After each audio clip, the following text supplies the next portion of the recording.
This game costs $40, and given my experience with the Arizona Sunshine remake, I wasn't expecting this to be worth it. Link to that game review in the description, but this is relevant because the developer of the Arizona Sunshine games also made this very impressive title. There's a lot to touch on, so let's get into this review of Metro Awakening, starting with something we all recognize as a staple in gaming: graphics. Let me start by saying that graphics aren't everything in a VR game. They don't matter to many of us, myself included, but I know how much they matter to a lot of players, so I'll give you the full rundown. The visuals in Metro Awakening have that distinct style that fans of Vertigo games might recognize from titles like Arizona Sunshine. It's not truly a leap forward visually, and while it works for this game, there are areas where the graphics look rough. The environments are predictably dark, given that this game takes place in metro tunnels, and this setting actually helps some of those visual limitations. The low light levels and shadows strategically cover up the bad textures, but even though the graphics don't exactly pop, the overall aesthetic is gritty and immersive enough to create a strong atmosphere. Now, I did notice something worth mentioning when it comes to lighting. At least on the PC version, there's an unusual lighting effect that doesn't show up in my recorded footage because I'm recording from one eye. Essentially, those shadows sometimes cover objects or people in one eye but not the other, which can make the lighting look very distracting. It's not a deal breaker since it doesn't happen often,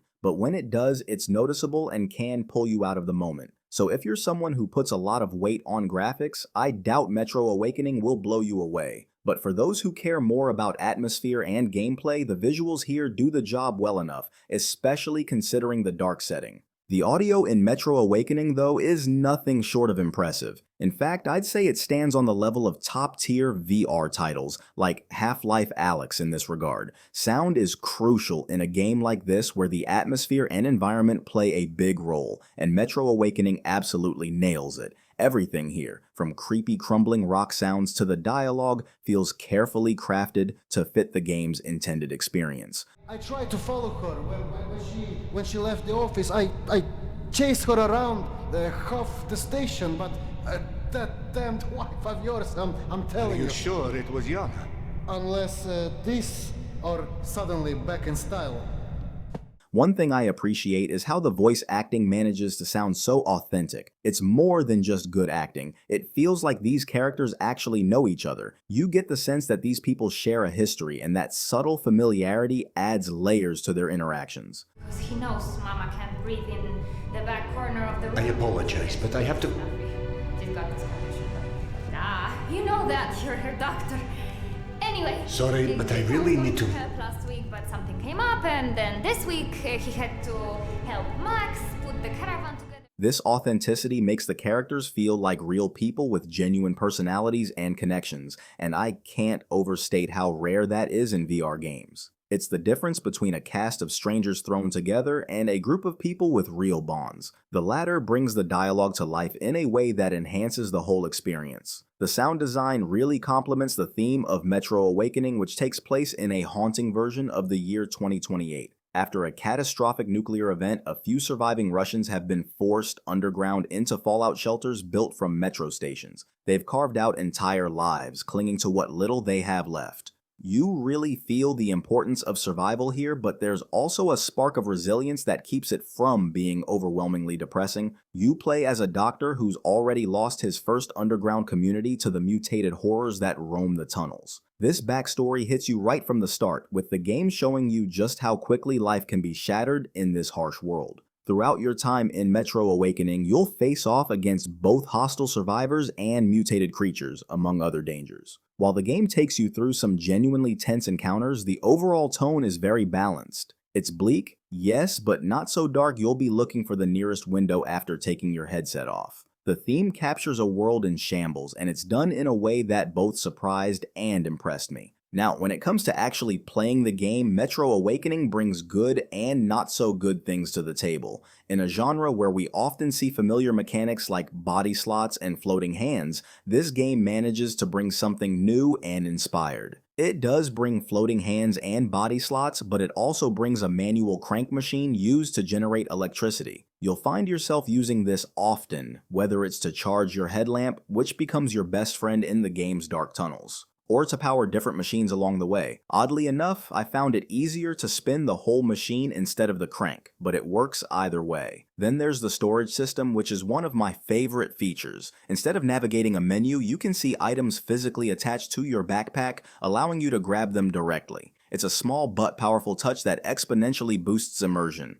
Like Vertigo's other VR titles, Metro Awakening uses floating hands, meaning you won't see your arms or body. This is an approach that some players love and some don't, so make of that what you will. But Metro Awakening also introduces a first for Vertigo games, stealth mechanics that actually work. Your left hand has a blue indicator light that lets you know if you're in a well-lit area, helping you gauge how visible you are to enemies. It's subtle and you don't necessarily need it, but it can be helpful when you're sneaking around. On top of that, you can throw objects like cans or bottles to create distractions and lure enemies for a more strategic approach. On that note, the stealth takedowns are pretty funny. It's called stealthy, but a quick punch to the back of an enemy's head will quietly take them down. It's great to have the option for a quieter approach, even if stealth is the questionable term used here. The ability to manually climb up and down ladders allows you to explore the environment with a bit more freedom than you'd find in Vertigo's other games, like Arizona Sunshine Remake. I will never let that one go. But all in all, Metro Awakening takes many standard VR mechanics and gives them a fresh twist. You can even wipe the condensation off your gas mask, which is just top tier levels of immersion. Now, the options in Metro Awakening are probably the one area that didn't quite hit the mark for me. One reason being the vignette problems. It's enabled by default, which is typical for comfort in VR, but there's no quick or intuitive way to turn it off. Given how dark this game is, I think we can all appreciate being able to see as much as possible. Having to dig around in the settings just to partially disable something like this felt unnecessarily complicated.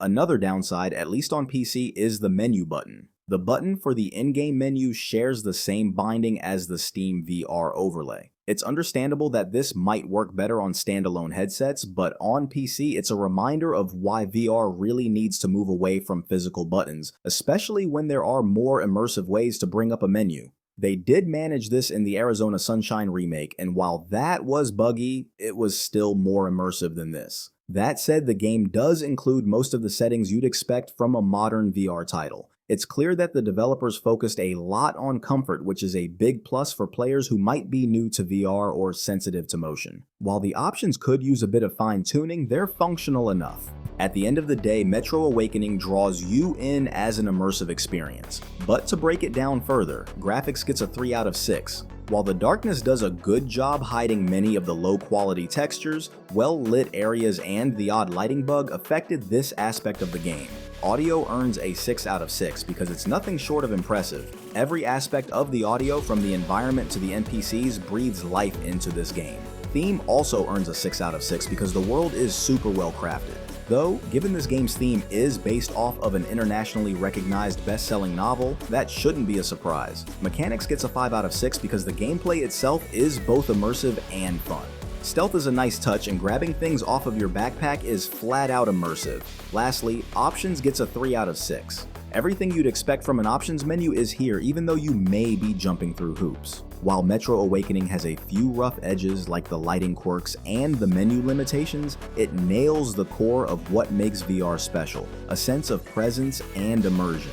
You feel the grit, the tension, and even the small moments of hope in this underground world. For those reasons, Metro Awakening has earned an immersion score of 5.5 out of 6. It's the kind of game that you can easily sink hours into, and there are definitely hours of gameplay available for you here. Don't forget to give this video a like before you pop on your headset. If you don't have one, check out some of my other VR game reviews until you buy one. Until next time though, stay immersed.